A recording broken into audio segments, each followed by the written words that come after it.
राधे कृष्णा दोस्तों, स्वागत है आपका आपके अपने YouTube चैनल विस्तार से समझो में। आज की वीडियो जितिया व्रत के बारे में है कि यह व्रत कब से शुरू है और कब समाप्त हो रहा है। इस व्रत के विधि विधान व नियम क्या है। तो चलिए वीडियो को शुरू करते हैं। लेकिन उससे पहले आपसे एक अनुरोध है कि अगर आपको वीडियो पसंद आता है तो प्लीज़ वीडियो को लाइक करें और चैनल को सब्सक्राइब करें। सर्वप्रथम आपको जितिया व्रत की हार्दिक शुभकामनाएं। मिथिला पंचांग के अनुसार संतान की मंगल कामना और सुखी जीवन के लिए महिलाएं हर साल आश्विन मास के कृष्ण पक्ष की अष्टमी तिथि को जीवित पुत्रिका या जितिया व्रत रखती है। यह व्रत 3 दिन का होता है। जितिया व्रत को जीवित पुत्रिका व्रत के नाम से भी जाना जाता है और इसे जीमूत व्रत के नाम से भी जाना जाता है। यह व्रत निर्जला किया जाता है। इस निर्जला व्रत को पूर्वी उत्तर भारत में बहुत उत्साह के साथ मनाया जाता है। इस व्रत की शुरुआत नहाए खाए से होती है और माताएं अपनी संतान की लंबी उम्र, सुख समृद्धि, स्वस्थ और उन्नत जीवन के लिए इस व्रत को निर्जला रहकर रखती हैं। मान्यताओं के अनुसार संतान के लिए रखा यह व्रत किसी भी बुरी स्थिति में संतान की रक्षा करता है। इस व्रत को सबसे कठिन व्रतों में से एक माना जाता है। इस व्रत को मुख्यतः उत्तर प्रदेश, बिहार, झारखंड, पश्चिम बंगाल जैसे अनेक राज्यों में रखा जाता है। संतान प्राप्ति की कामना से भी इस व्रत को रखा जा सकता है। जीवित पुत्रिका का व्रत अपने नाम के अनुरूप ही फल देने वाला होता है। बिहार में एक कहावत प्रचलित है कि यह व्रत स्वर्ग सिधार चुकी सास को बैकुंठ प्राप्त करवाने के लिए भी किया जाता है और इस व्रत को करने से कभी पुत्र शोक नहीं होता। इस व्रत में महिलाएं 3 दिनों तक व्रत रखती है और यह व्रत निर्जला रखा जाता है। सप्तमी तिथि के दिन नहाए खाए और अष्टमी तिथि के दिन निर्जल उपवास रखकर नवमी तिथि के दिन व्रत का पारण किया जाता है।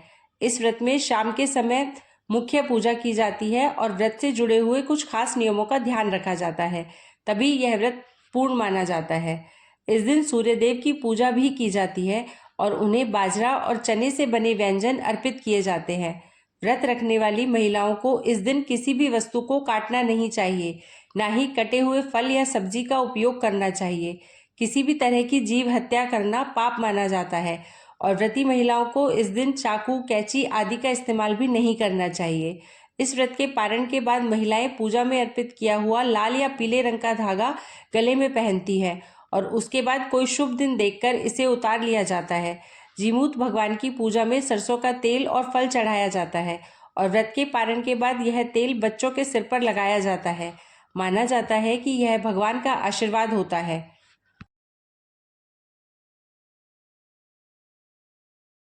पौराणिक मान्यता है कि इस व्रत को जो भी माँ करती है उसे कभी भी अपनी संतान के वियोग का सामना नहीं करना पड़ता है। उसके संतान की लंबी उम्र और जीवन पर किसी भी दुख और तकलीफ से सुरक्षा मिलती है। ऐसा माना जाता है कि महाभारत युद्ध के समय अपने पिता की मृत्यु के बाद अश्वत्थामा बहुत नाराज हुए और क्रोध में पांडवों के शिविर में घुस गए। शिविर के अंदर उस समय 5 लोग सो रहे थे। अश्वत्थामा को लगा कि वह लोग पांडव हैं और अपने पिता की मृत्यु का बदला लेने के लिए उन्होंने उन 5 को मार डाला। दरअसल वह द्रौपदी की 5 संतानें थी।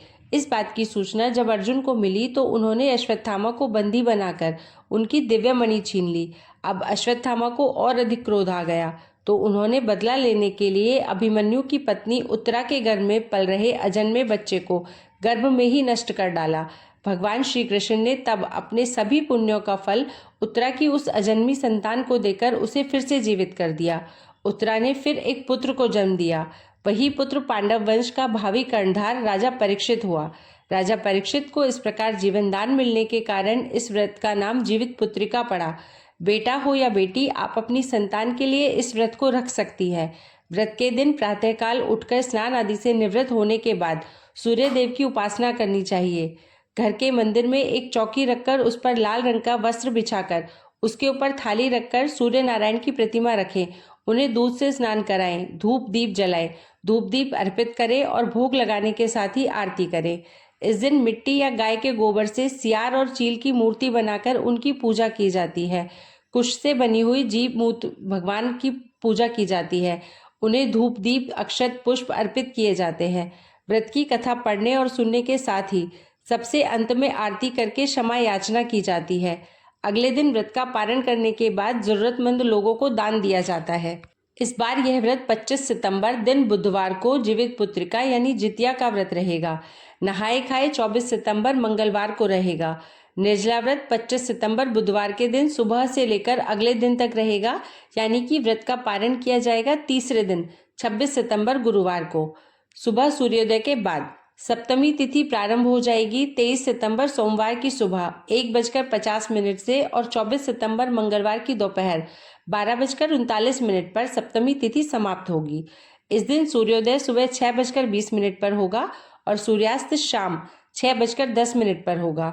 अष्टमी तिथि 24 सितंबर मंगलवार को दोपहर 12:40 से शुरू होकर 25 सितंबर बुधवार दोपहर 12:10 पर समाप्त होगी। नवमी तिथि प्रारंभ होगी 25 सितंबर बुधवार दोपहर 12:10 से और समाप्त होगी 26 सितंबर गुरुवार को दोपहर 12:20 पर। इस दिन सूर्योदय सुबह 6:20 पर और सूर्यास्त होगा शाम 6:15 पर। जितिया व्रत की पूजा का शुभ मुहूर्त रहेगा 25 सितंबर बुधवार को सुबह 6:10 से 9:12 तक और शाम की पूजा का समय रहेगा 6:14 से 7:26 के बीच। व्रत का पारण किया जाएगा 26 सितंबर गुरुवार की सुबह 6:20 से 8:20 के बीच में। अब जानते हैं कि इस व्रत को कैसे रखा जाता है। तो पहले दिन नहाए खाए वाले दिन जितिया व्रत रखने वाली महिलाएं पहले नहाए खाए करती हैं, यानी महिलाएं इस दिन नहाने के बाद सिर्फ एक बार शुद्ध कच्ची मिट्टी के चूल्हे पर बना हुआ भोजन करती हैं और उसके बाद पूरे दिन कुछ नहीं खाती। इस व्रत में नहाए खाने वाले दिन आप पानी ग्रहण कर सकते हैं, लेकिन जिस दिन निर्जला व्रत रखा जाता है यानी खुद जितिया व्रत होता है, उस दिन आपको पानी की एक बूंद भी नहीं पीनी होती है। खुद जितिया के दिन विधि विधान से आपको जिमूत भगवान की और चील और सियारन की पूजा करनी होती है। तीसरे दिन व्रत का पारण किया जाता है। इस व्रत का पारण करने के बाद माता को सबसे पहले जल ग्रहण कराया जाता है। उसके बाद वह अपने अपने घर की अपने अपने क्षेत्र की परंपराओं के अनुसार बने हुए पकवान ग्रहण करती है। वैसे तो जितिया व्रत के पारण में मडुए की लिट्टी, गेहूं के आटे की दूध पिट्ठी, देसी मटर करी, झिंगली तोरी की सब्जी, अरबी की सब्जी, काशीवल की सब्जी, खीरे का रायता और तरह तरह के व्यंजन खाए और खिलाए जाते हैं। तो यह थी आज की वीडियो। उम्मीद है आपको पसंद आई होगी। अच्छी लगी हो तो वीडियो को लाइक करके चैनल को सब्सक्राइब करें। एक बार फिर आपको जितिया व्रत की हार्दिक शुभकामनाएं। धन्यवाद।